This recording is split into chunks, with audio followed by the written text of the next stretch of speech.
নমস্কার বন্ধুরা, কেমন আছো তোমরা সবাই? মোনালিসা গল্পকথার আরও একটি ব্লগে তোমাদের স্বাগত। এখন তো ক্রিসমাস উইক চলছে, তাই চারিদিকে লাইটস, সেলিব্রেশনস, বেশ একটা ছুটি ছুটি ব্যাপার। তো এইরকমই একটা ইভিনিংয়ে আমরা আজকে যাচ্ছি একটা স্পেশাল মানুষের বাড়ি। সেই মানুষটার বাড়ি আজ আমাদের সবার ক্রিসমাসের ইনভিটেশন। বিয়ের পর 7 বছর ধরে যাব করতে করতে আর যাওয়া হয়ে ওঠেনি। এত বছর পর এবারে যাওয়ার সুযোগটা হলো আলটিমেটলি। যাওয়ার পথে কবরস্থানটা দেখে বেশ একটু গা ছমছম করছিল ভয়ে। পৌঁছে গেছি আলটিমেটলি। আমরা এসছি আজকে সুস্মিতাদির বাড়ি। আমাদের ভীষণ ভীষণ কাছের মানুষ, আমাদের ফ্যামিলি মেম্বারও বলতে পারো, এতটাই কাছের আমাদের। বাড়িতে ঢুকতেই বাঁদিকে কি সুন্দর এই গোশালাটা সাজিয়েছে দেখো। এই গোশালাতেই যীশুখ্রিস্টের জন্ম হয়, তাই খ্রিস্টধর্মী যারা আছেন আজকের দিনে প্রায় তাদের সবার বাড়িতেই এই গোশালাটা ডেকোরেট করা হয়। আর এই লাইটগুলো দেখতে পাচ্ছ, এই সমস্ত লাইট ডেকোরেট করেছে দাদা, মানে সুস্মিতাদির ভাই। সমস্ত একা হাতে, কারুর হেল্প নেয়নি, সবটা একা হাতে করে নিজের মনের মতো করে সাজিয়েছে। যেহেতু আজকে প্রথম এলাম, তাই প্রথম দিন বাড়িটা ঘুরে দেখছিলাম চারিদিকে। এইদিকে এই যে পুকুরটা দেখতে পাচ্ছ, এটা সুস্মিতাদের নিজস্ব পুকুর। এখনকার দিনে বাড়ির মধ্যে পুকুর দেখাই যায় না প্রায়, তাই না? দারুণ একটা ফিলিংস হচ্ছিল এখানে এসে।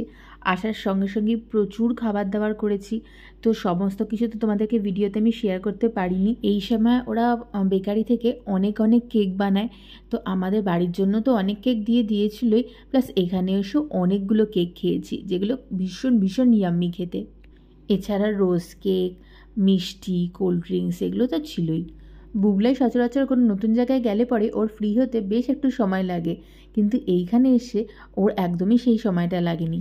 স্বস্তিকও অনেক দিন পর এখানে এলো, আর বাড়িঘর ভাঙাচোরা হচ্ছে, অনেক কিছুই চেঞ্জ হয়েছে এতগুলো বছরের মধ্যে, তাই ও ভীষণ এক্সাইটেড। তাই ঘুরে ঘুরে দেখছিল সমস্ত কিছু। নতুন মিটার ঘরটাও সেখানে বাদ পড়েনি, একাই গেছে মিটার ঘরটা। এবার দেখ, ওর ভেতর আছে ইট, এক্ষুনি মুখ বাড়াবে।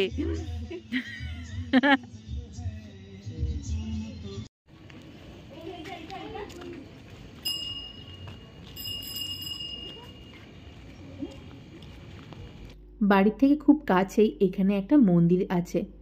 এই দিকটা একটু বেশ গ্রাম গ্রাম পরিবেশ, আর একটু নিরিবিলি মতনও, তার মধ্যে এত বড় একটা মন্দির। এখানে এসে আমার ভীষণভাবে আমার মামার বাড়ির কথা মনে পড়ছিল। এখানের পরিবেশটা অনেকটা আমার মামা বাড়ির মতো।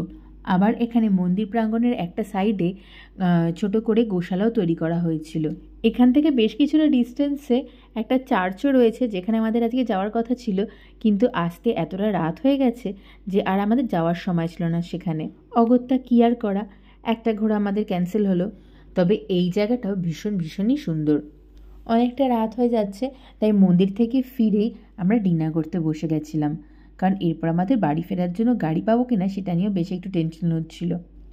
ডিনারে এখানে মেনুতে ছিল ফ্রাইড রাইস আর চিকেন, আর ডেজার্টে ছিল কোল্ড ড্রিঙ্কস আর দই। প্রচুর খেয়েছি, খেয়ে দিয়ে উঠে হাঁটার ক্ষমতা খুব একটা ছিল না, কিন্তু কিছু করার নেই, এখান থেকে বেশ একটু হেঁটেই আমাদেরকে অটো নিতে হবে।